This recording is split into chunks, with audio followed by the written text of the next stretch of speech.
Assalamualaikum warahmatullahi wabarakatuh. Halo semua, halo teman-teman. Kembali lagi bersama saya Bella Hardiana di pembelajaran ActionScript ya. Kita melanjutkan lagi di part sebelumnya. Sebelumnya kita sudah belajar tentang tipe data. Kalau kita mengenal tipe data, tadi kan sudah belajar ya tipe data itu apa saja. Nah, kita juga harus belajar bagaimana caranya mengkonversi tipe data. Loh, buat apa kok tipe data dikonversi? Salah satunya adalah tentu saja membuat program, ya kan? Nah, kita lihat di sini ya. Kita langsung aja ke contoh praktek ya. Kita punya variabel X nih. Variabel X tipenya string, nilainya sama dengan 12,75. Ingat ya, meskipun ini titik saya bacanya koma. Oke. Karena kalau di pemrograman koma itu ditulisnya titik. Oke, 12,75. Lalu Y tipenya number. Numbernya adalah 10506357. Oke. Nah, sekarang kita coba nih, kita punya variabel, kita bikin variabel lagi namanya KA. Maksudnya konversi A gitu ya. Konversi A. A di sini number, di mana A ini adalah parse float dari X. Parse float. Oke, parse float. Ayo, teman-teman ingat-ingat yo. Parse float itu sintak apa coba? Ya, belajar di mata kuliah yang mana? Ya, lalu di lab pemrograman berorientasi objek ya, Java dan JavaScript itu mengenal yang namanya istilahnya parse. Parse itu artinya parsing atau konversi data. Jadi parse float itu mengkonversi yang data yang ada di dalam sini, yang di dalam kurung, menjadi tipenya float atau bilangan desimal atau pecahan seperti itu. Sedangkan parse int ya, parse in adalah mengkonversi menjadi bilangan bulat seperti itu. Yang dikonversi di KA adalah X, yang dikonversi di KB ini adalah X juga. Sekarang pertanyaannya justru kebalikannya nih. Saya mah justru pengennya yang awalnya bilangan menjadi string. Sama seperti Java. Di Java juga udah diajarin ini nama metodenya, yaitu ini nih. Contoh KC, dia tipenya string. Sama kita kan berarti kita lihat ya di sini Y itu kan number. Number mau kita konversi ke string, perintahnya adalah titik to string. Jadi mengubah yang awalnya number menjadi string. Oke, sehingga KC itu masuknya menjadi string. Setelah itu kita trace X parse float ya, KA, X parse int KB, Y to string KC. Kita lihat outputnya. Yang parse float 12,75. Yang parse in 12. Loh, kok 75-nya hilang? Ingat ya definisi bilangan bulat ya di mata kuliah algoritma. Bilangan bulat itu adalah bilangan yang tidak berkoma ya. Jadi kalau ada komanya kumaha? Kalau ada komanya dibuang. Meskipun kalau dilihat ya, koma 75, coba teman-teman cek ya. Koma 75 itu kan kalau di istilah matematik, Pak, kalau di matematik ini mah kan jadi 13.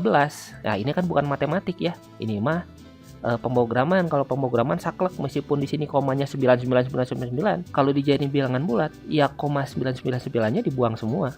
Jadi tidak jadi 13, tapi tetap jadi 12. Karena di sini tidak ada istilah dibulatkan, nggak ada, tapi dibuang. Maka dari itu, X parse int hasilnya adalah 12. Yang awalnya 12,75. Sekarang Y to string 10506357. Ya, seperti ini ya outputnya ya. Sama ya, X parse float 12,75, X parse in 12. Oke. Kita buktikan yang tadi ya. Kalau 99999 kalau dijadiin bilangan bulat, apakah dibulatkan ke atas atau dibuang? Kita buktikan saja yuk. 12,9999999. Outputnya apa? Kita lihat. Parse float 12,99999. Ini masih sama, tapi ketika parse in menjadi 12. Sekarang passing an object by reference. Kita lihat aja lah ya. Saya langsung coba aja lah ya ini ya penjelasannya sambil dipraktekkan. Coba kita lihat. Kita punya variabel namanya data mahasiswa, tipenya objek, dan dia adalah objek baru. Oke, kita punya data mahasiswa namanya biijem. Lalu data mahasiswa tersebut punya name. Name-nya adalah 10506350. Sekarang kita punya variabel biodata, tipenya objek, sama ya tipenya objek ya. Tapi ternyata referensinya adalah data mahasiswa. Coba Ini apa artinya? Artinya adalah biodata sekarang menjadi data mahasiswa. Kalau kita mengubah biodata, akan mengubah data mahasiswa. Kalau kita mengubah data mahasiswa, akan mengubah biodata. Karena biodata dan data mahasiswa ini dianggap sebagai satu objek yang sama. Biodata adalah data mahasiswa adalah biodata. Maka dari itu ketika ditampilkan di sini di trace data mahasiswa titik nama, itu artinya muncul tulisan biijem. Karena nama data mahasiswa adalah biijem. Sekarang kita tampilkan biodata titik nama. Outputnya apa? Biijem juga. Kenapa? Karena kan biodata sama data mahasiswa sama, itu objek, satu referensi. Lalu yang kedua adalah data mahasiswa titik nim. Outputnya apa? 10, 50, 63, 50. Kalau biodata, NIM-nya berapa? Sama juga. Ya, karena apa? Karena dianggap satu objek, karena referensinya sama. Kita lihat lagi ke sini. Nah, ini data mahasiswa titik nama sama dengan Kang Cepot. Sekarang saya ganti yang awalnya biijem menjadi Kang Cepot. Lalu saya mengubah NIM di biodata. Anda lihat, saya mengubah nama pakai data mahasiswa, saya mengubah NIM pakai biodata. NIM saya ubah menjadi 10, 50, 63, 51. Yang awalnya 63, 50 ya, sekarang jadi 63, 51. Ketika saya outputkan data mahasiswa nama, maka muncullah Kang Cepot. Ketika saya tampilkan biodata titik nama, muncullah Kang Cepot juga, karena sama kan. Dan terakhir, ketika saya menampilkan NIM lewat data mahasiswa, NIM-nya 10, 50, 63, 51. Bagaimana dengan biodata? Biodata sama juga, ternyata 10, 50, 63, 51 juga. Seperti itu. Nah, sekarang kita mulai ya ke hal yang membosankan ya untuk beberapa orang ya. Tapi untuk beberapa orang juga masih banyak yang nggak ngerti, yaitu seleksi dan perulangan. Oke, jadi seleksi dan perulangan adalah bagian penting dalam ActionScript di Flash. Ya, di semua pemrograman juga sama ya. Pasti penting lah, kita harus tahu bagaimana cara melakukan seleksi. Dan ternyata cara melakukan seleksi di Adobe Flash itu sama dengan cara melakukan seleksi di Java ataupun C. Jadi perintahnya if dalam kurung variabel, lalu di sini dikasih operator perbandingan, sebelah kanan adalah dibandingkan, lalu kurung tutup, kurung kurawal buka. Kalau ada else, tuliskan else. Seperti itu. Kalau ada if lagi gimana? Else if. Sama kan? Ini sama seperti pembahasan di bahasa C atau bahasa Java. Oke, ketika di running di sini outputnya A. Tahukah teman-teman kenapa outputnya A? Ya, karena di sini nilai sama saya dimasukin 95. Di mana 95 itu adalah lebih besar dari 90. Kalau saya di sini ganti nih, saya ganti jadi 80. Coba running. Outputnya apa? Jadi B. Ya. Saya ganti lagi nih jadi 70. Outputnya apa? Jadi C. Dan seterusnya ya. Kalau saya ganti jadi 50, maka jadi D. Nih saya mau nanya nih. Kalau saya masukin 90 berapa coba? Kalau kondisinya kayak gini. Ya, saya masukin 90 ya. Outputnya apa? Ya, kita tebak. 1, 2, 3. B. Nah, kenapa kok B? Padahal nilainya 90. Anda lihat operatornya. Di sini saya pakai nilai lebih besar dari 90. Tapi kan saya nilainya 90. Nah, di sini kan operatornya lebih besar dari 90. Sedangkan kalau saya kasih nilai 90, berarti tidak masuk. Jadi kalau saya mau masuk dari 90 gimana dong? Ya berarti di sini harus diganti jadi lebih besar sama dengan. Jadilah A. Oke. Berikut juga sama ya kalau 75 ya. Kalau 75 yuk, outputnya apa? 1, 2, 3, running. Outputnya adalah C. Padahal yang kita mau tuh B. Kalau 75 itu B. Berarti kondisinya kita ganti nih. Nilai lebih besar sama dengan 75. Nah, sekarang jadi B. Terakhir nih 60. 60 pengennya C. Kita harus mengubah ya. Lebih besar sama dengan 60 baru bisa dapat C. Sekarang switch ya.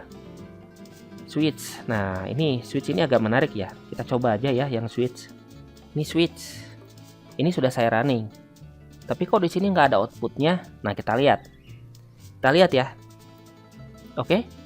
Jadi, kalau kita mau menampilkan output, kita harus melakukan action dulu di sini. Jadi kita klik dulu di bagian stage-nya seperti ini. Kita klik di bagian sini, terserah ya. Yang penting ininya aktif. Ini kan sudah aktif. Misalnya nih, saya tekan huruf A, maka dia akan menampilkan Anda menekan tombol A. Nah, ini salah satu penggunaan daripada switch case kalau di flash. Jadi switch case kalau di flash itu penggunaannya lebih sering digunakan seperti ini contohnya, daripada hanya sekedar melakukan seleksi biasa. Ya, karena dia jauh lebih berguna dijadikan sebagai event. Ini masuknya event ya. Ini konsepnya jadi event. Kita lihat. Di sini emang agak panjang. Kita membutuhkan variabel yang bertipe objek, di mana dia adalah objek baru. Lalu kita membuat function namanya onKeyDown. OnKeyDown itu artinya ketika keyboard ditekan. Nah, function apa yang kita kerjakan yaitu ini switch case. Di mana switch case itu yang jadi kondisinya adalah string from char code dalam kurung key get ASCII. Emang agak panjang ya. Bahasa gampangnya mah gini lah. Pokoknya mah kalau kita nekan huruf ya, nekan yang ada di keyboard, nah perintahnya gini lah. Nanti pertanyaannya menekan huruf apa nih? Misalnya huruf A, maka tuliskan case A. Kalau saya menekan huruf A, saya mau ngapain? Misalnya, contohnya saya tampilkan tulisan Anda menekan tombol A. Ini kalau saya menekan tombol A ya. Tapi kalau sama saya dikasih A-nya itu saya caps lock dulu ya keyboardnya. Lalu saya tekan A, maka dia berubah jadi A besar ya. Ya, ingat ASCII A besar dan A kecil itu beda. Berikutnya di sini B. Ya, B. Nah, kalau yang B agak unik. Kan tadi di sini A sama A itu kan dipisah ya, A besar sama A kecil. Nah, Pak, saya maunya gini aja lah. Saya mau nekan tombol B, mau B-nya besar, mau B kecil, sabodo teuing gitu. Yang penting B gitu kan. Nah, maka perintahnya kayak gini, baru trace. Nah, kalau kayak gini, Anda mau nekan B-nya B besar kek, mau nekannya B kecil kek, sama aja. Ya, misalnya ini ya. Saya sekarang sedang mengaktifkan caps lock-nya. Ya, caps lock-nya saya aktifkan, saya tekan B. Muncul Anda menekan B besar atau B kecil. Sekarang caps lock-nya saya matikan ya. Maka saya tekan B. Outputnya sama kan? Ya, jadi karena dia tidak peduli mau B besar atau B kecil. Kalau misalnya kita menekan yang tidak ada hubungannya dengan di sini, tidak ada case-nya maksudnya. Di sini kan yang jadi case itu A, B, C, D. Misalnya saya tekan tombol W. Ya, Anda menekan tombol yang lain atau spasi atau yang lain ya. Apapun lah J, K gitu ya. Termasuk tombol-tombol angka juga sama aja. Pokoknya yang ada di tombol di keyboard, kalau saya menekan selain A, B, C, dan D, maka munculnya Anda menekan tombol yang lain seperti itu. Oh ya, dan satu lagi, harus ditambahkan perintah ini, key.addListener dalam kurung key, seperti itu. Coba kalau teman-teman kreatif ya, harusnya udah mulai ngerti ya. Sintak yang kayak gini dipakai buat apa coba?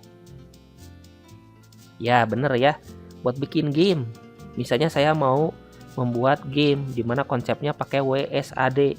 Kalau W itu maju ke atas, A itu ke kiri, D itu ke kanan, S itu ke bawah. Jadi sintaknya kayak gini, yang diganti adalah ininya. Seperti itu. Trace-nya yang diganti. Trace-nya diganti sama maju itu tadi. Ya, maju ke atas, maju ke kiri, ke kanan, atau ke bawah. Seperti itu. Itu salah satu penggunaannya. Nah, sekarang looping ya. Looping atau perulangan. Oke, looping atau perulangan ini sebenarnya sama saja ya, sama saja. Jadi ada for, ada while, ada do while. Kalau for kayak gimana? Ya sama ya. Jadi for itu digunakan untuk perulangan yang sifatnya pasti. Pasti mulainya, pasti selesainya. Contoh, kita bikin for dari 1 sampai 5. Yaitu menampilkan halo-halo Bandung. Oke, menampilkan halo-halo Bandung. Kalau misalnya saya nampilinnya mau 3 kali gimana? Ya tinggal diganti aja ininya.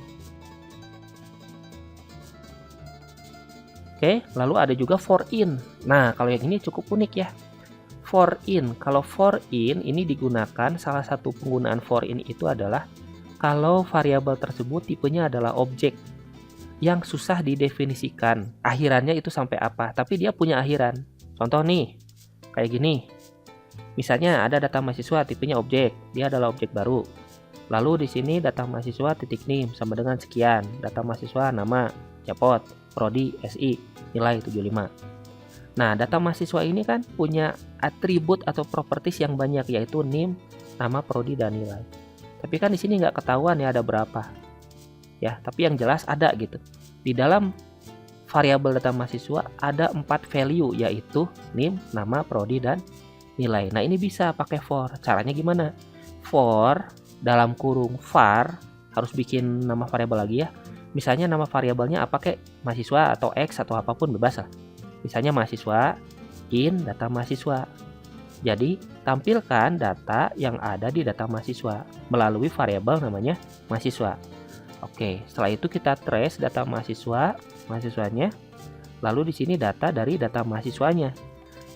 Cara penulisannya adalah di sini sistemnya mirip seperti apa coba? Ayo, teman-teman harus ingat coba ini. Simbol kurung kotak adalah simbol dari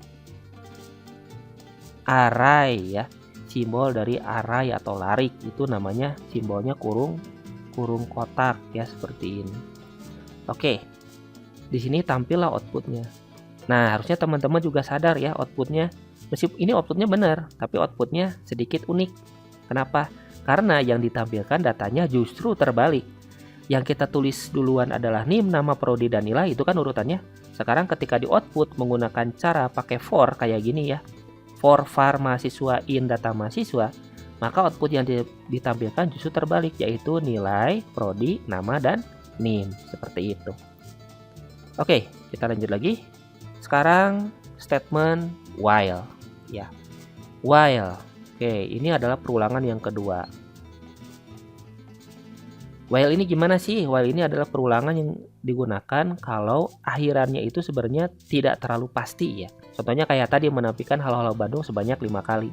Itu kan sebenarnya udah jelas ya, menampilkan halo-halo Bandung sebanyak 5 kali. Itu udah jelas. Tapi kalau kita pakai while juga bisa.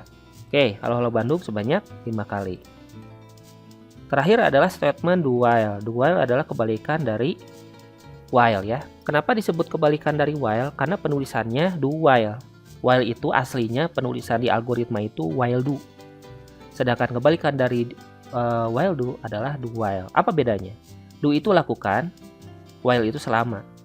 Jadi lakukan selama ini, begitu ya. Oke, saya tidak perlu menjelaskan lebih detail ya tentang perbedaan do while dan while do, kan sudah pernah ya di mata kuliah algoritma, bahasa C, dan Java. Karena ini sama saja. Outputnya apa nih? Outputnya sama aja, menampilkan halo-halo Bandung sebanyak 5 kali. Oke, untuk part yang ini saya cukupkan sekian. Kita akan lanjutkan lagi nanti ke pembahasan tentang function. Terima kasih.